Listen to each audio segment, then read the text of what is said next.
All right, let's dive into something really unique today. We're going to be exploring an essay called Das Glasperlenspiel and the Spiral of Time, an autistic journey through language, identity, and discovery. Sounds intriguing. It is. It's by Jaime Hoerricks, Ph.D. And it's a deep dive into, well, how Hermann Hesse's masterpiece, The Glass Bead Game, resonated with Jaime, who is an autistic trans woman, and, get this, a Gestalt Language Processor. Okay, now I'm really curious. A Gestalt Language Processor. Right. It's a fascinating concept. Yeah, what does that even mean? So imagine this, a memory that completely transports you back to a specific moment. Like a vivid flashback. Yes, but more than that, it's packed with all the sensory details, sights, sounds, smells, even emotions. For Jaime, these bundles of experience are called gestalts. Okay, so these gestalts are like supercharged memories. Exactly. And for Jaime, they're not just things of the past. They're constantly shaping their present experience, especially their perception of time. I can see where this is going. Jaime describes experiencing time as a spiral, constantly looping back and connecting to these gestalts. So the past isn't really gone, it's always present. Always influencing the now. That's a really different way of thinking about time. It is. And it makes you think about the Glass Bead Game in a whole new light, especially since the story jumps around in time quite a bit. It does, and Jaime specifically talks about reading the book in its original German. Das Glasperlenspiel. Yes.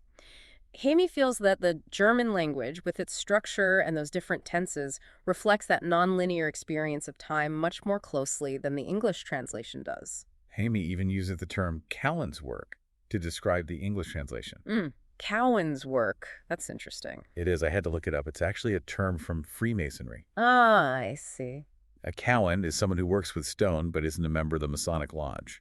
So they have the skills but not the deeper understanding. Exactly.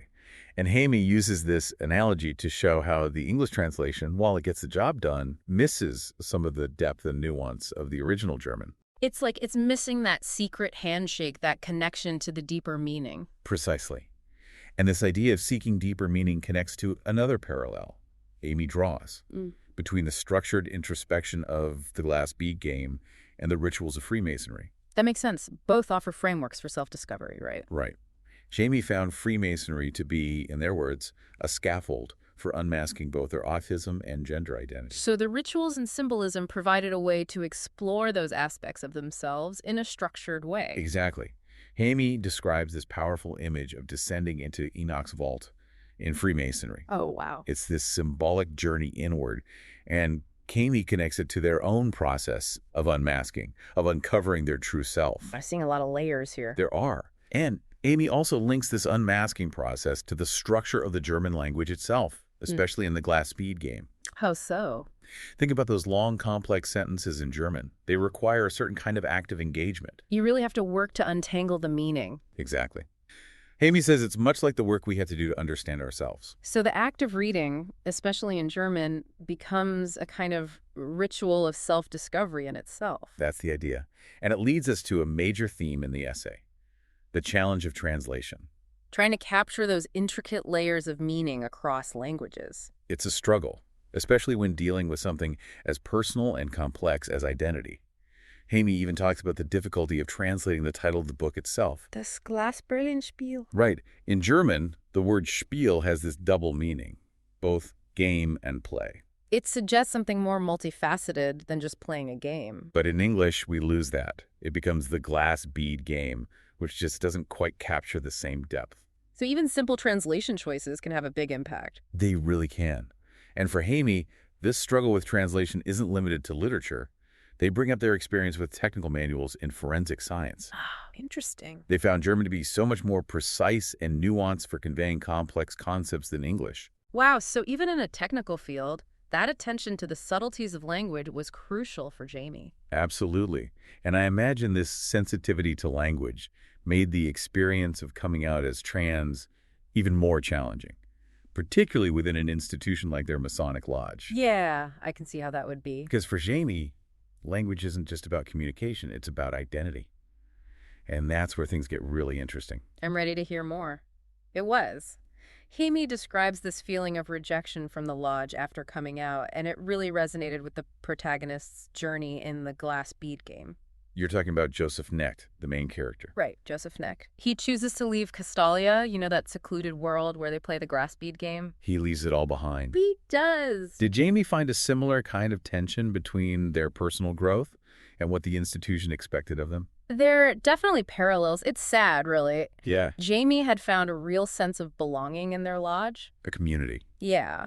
But after coming out as trans, it just felt like that acceptance was gone. Like they no longer fit in. Exactly. It reminds me of that Celtic myth, The Voyage of Bran. Oh, where Bran sails to this otherworldly realm. Right. And when he returns, he finds that he doesn't belong in the world he left behind. So it's like Jaime is wondering if going back to the lodge would be like stepping into a world that no longer recognizes them. It's a tough situation. It seems like this whole journey is forcing Jaime to confront some really big questions about belonging and authenticity. Those are universal themes for sure. They are. Sometimes embracing your true identity means risking rejection, even from the places that once felt like home. And that can be really painful. It can. But as Jaime points out, it's often through those experiences of loss and transformation that we really gain a deeper understanding of ourselves. Of what truly matters to us. Exactly. It's interesting that Jaime keeps coming back to the Glass Bead Game throughout this whole experience. How has their understanding of the book changed over time? Jaime describes how the book has held different meanings at different points in their life. Each reread is like another layer being peeled back. Another turn of that spiral of time. Yes, revealing new insights as Jaime's own experiences and understanding evolve. It's like the book itself is changing along with Jaime.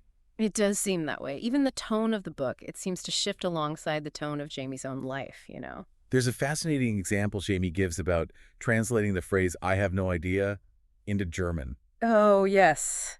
The subtlety of language. Could you unpack that for us a bit? Sure. So, in German, there are two words you could use for idea. Ahnung and Idee. And they both translate to idea in English. They do. But Ahnung suggests more of a lack of awareness, like you're just not aware of something, while Idee implies a more deliberate absence of a concept. Like you've considered it and chosen not to hold that idea. Exactly. So even though both words technically mean idea, the feeling they convey is quite different. It's incredible how a single word can completely change the tone of a phrase. Isn't it? And this ties into Jaime's final thoughts about life itself being a kind of glass bead game. Okay, I'm intrigued. We're all players in this game, taking these fragments of experience, joy, pain, love, loss, All the ups and downs. and we try to weave them into something that makes sense. Something meaningful. Exactly. And recognizing that each loop of the spiral, each time we revisit a familiar idea or experience, we can gain new insights. If we're open to them. Yes. It's like how Jaime keeps returning to the glass bead game and finding new meaning each time. It's a process of growth and understanding. It makes me think about all the times I've revisited a book or a film and been surprised by how differently it affects me now compared to when I first experienced it. It's like seeing it with fresh eyes. Exactly. And Jaime's journey reminds us that we're always evolving. Our understanding of the world, of ourselves, is always shifting. There's always more to discover. Always more to learn. It's like Jaime's saying that if we really slow down and immerse ourselves, we can unlock these deeper layers of meaning.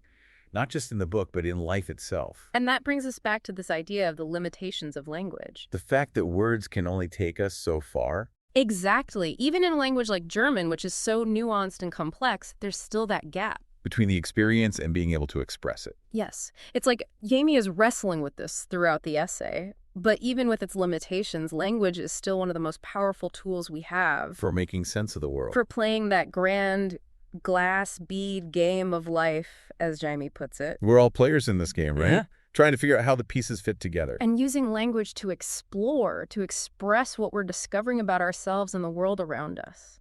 It's a journey that never really ends. It doesn't. And as Jaime so beautifully shows us, it's a spiral, constantly looping back, bringing new insights as we change and grow. This has been such a fascinating deep dive. It really makes you think. It does. Amy's essay is a powerful reminder that the most profound insights often come from unexpected places. And that understanding ourselves is an ongoing process, a journey, not a destination. Well said. It's been a pleasure exploring these ideas with you today.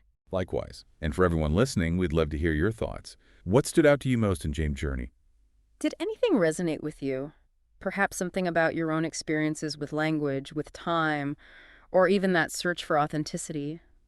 And as we wrap up, here's a question to ponder. Is there a book, a film, a piece of music that you experienced years ago that you might see differently now? Something worth revisiting with fresh eyes and an open mind.